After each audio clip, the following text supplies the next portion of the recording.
Премногу време поминато на интернет, намален број на активности во реалниот свет, голем интерес за содржини со агресивно однесување во медиумите.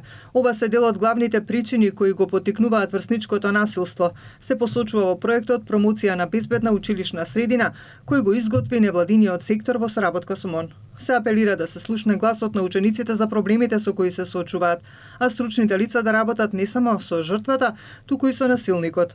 Председателот на првата детска амбасада во светот Меѓаши Драги Змијанац вели дека во Македонија имаме голем проблем со врсничкото насилство.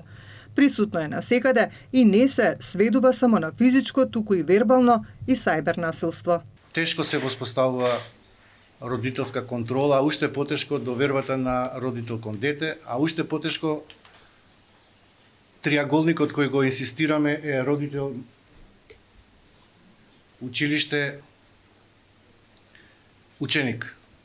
Мора да ги сензибилизираме децата кога се случува насилство.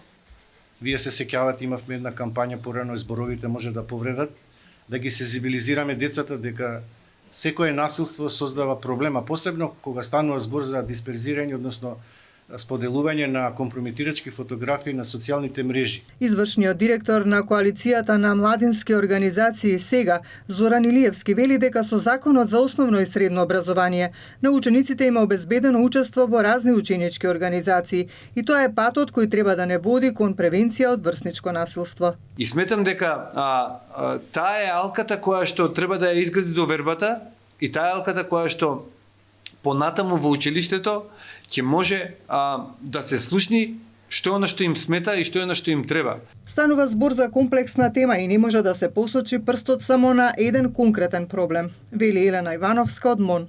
Таа ја нагласи важната улога на сите вклучени во проектот за превенција на врсничкото насилство. Најлесно е да седнете и да напишете закон во кој што ќе кажете дека учениците имаат ученички парламент, имаат ученички правобранител.